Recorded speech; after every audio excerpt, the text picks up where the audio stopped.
So I told Billy he's going to get an award, and he said, I don't want an award. What did I do to get an award? You good? Still here, man. Billy, this is the second time you've gotten on the plane to come to something I invited you to come to. You spoke at a few conferences, but that didn't require you to leave your home. I just had to move you up in the day so that you didn't speak at midnight. See, Lawrence? Why? I mean, so you flew from Barcelona Monday. Yep. You're going to be at your son's basketball game on Saturday. 11 a.m. I'll be there before. Why was it so important for you to come? Because it wasn't for the award. You didn't want the award. No, it wasn't really about the award. No, I think a lot of times every return is not a financial return, right? And so I think a lot of times when early on, we were talking about, hey Billy, you should come out and you should start telling your story a bit more. And nobody ever really told me that I should get out there and tell my story more. And so I appreciate the fact that you recognize that I probably needed to get out there, or not that I probably needed to get out there, but that I needed to get out there more. Share what some of the things that I've been doing, some of the impact on other people's lives that I've been fortunate enough to have or create. And so for me, you don't ask me to do a lot of stuff. And so, I figured I could make it happen. I could actually be here with everybody, share, meet you, and be at my son's basketball game, because that's a priority for me. And so it just meant getting on a flight, being able to lay down flat, because that's important to me. It's important to me as well, and being here. I just wish my voice would have held up, but hey, that's what happened. You did good. So you did good. I don't think anybody's asked you this. So what has been the biggest surprise that you've received from actually sharing your story? Because I think when we become successful, we want to become hermits. We don't want people to know about our success or our achievements or our accomplishments, because I don't know, maybe some people who have a scarcity mindset may think that people are going to ask them for stuff, and maybe they got to be mean and say no. And so have you gotten a return that you couldn't even have imagined by going out and sharing the journey? I think the biggest thing is just one, just at a personal level, realizing that I'm not alone, because there was a lot of times where I felt like, man, I'm the only person that's gone through this, like missing something that was important for me. It happened to be my son's 3rd birthday. For somebody else, if your child is, you recognize that you've been going somewhere else, and James, you talked about your ring.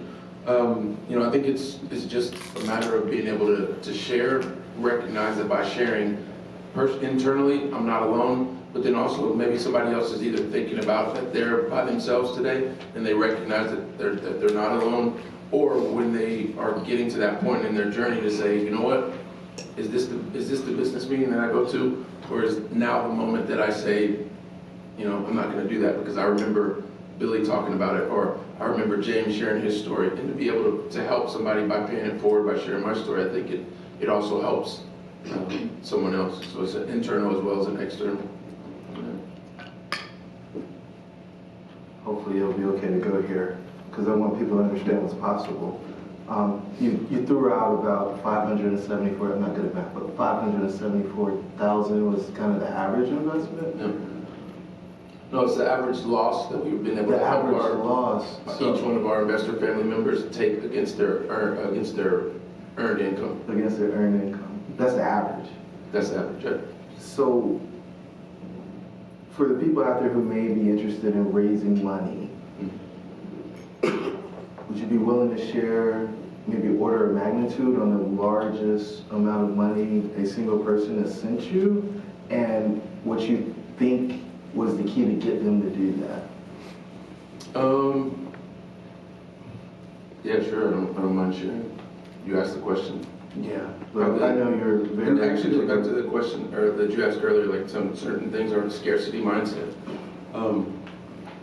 you know, when I listen, I realize that it's also, there's a part of me that I have to start sharing the story. Like, right, it's extremely encouraging, motivating, and to have you share your story here, right? Because I think, wow, you know what?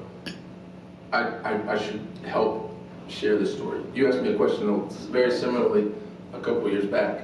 And at the time, the single largest investor family member that had entrusted me with their goals, most people would say the capital that they invested, had been $1 million. And that was a little bit over a year. So very recently, we've had one individual investor entrust us with $2.5 million. And so, why is that? I think one, we have a solution that fixes a very specific issue for a very specific person.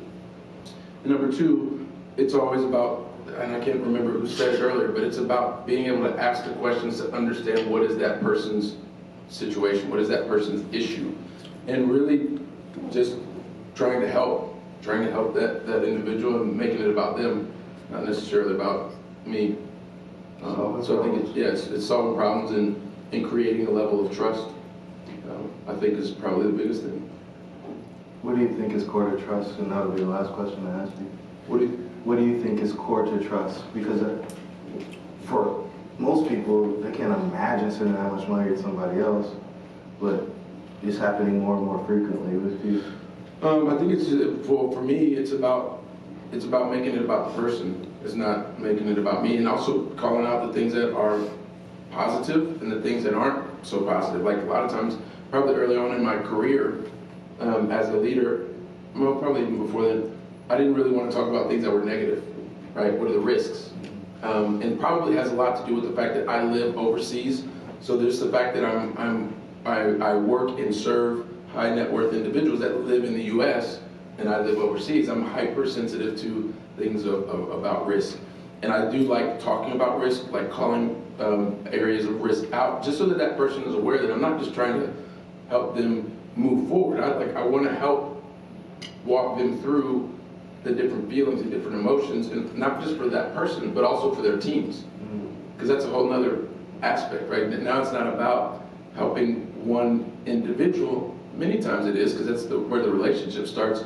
But you know, when the larger the numbers become, the more people that get involved, and you have to create that trust, and you have to be able to talk about the things that are the positive and the things that are risks. So hopefully that answers the question. Thank you, man. I really appreciate you.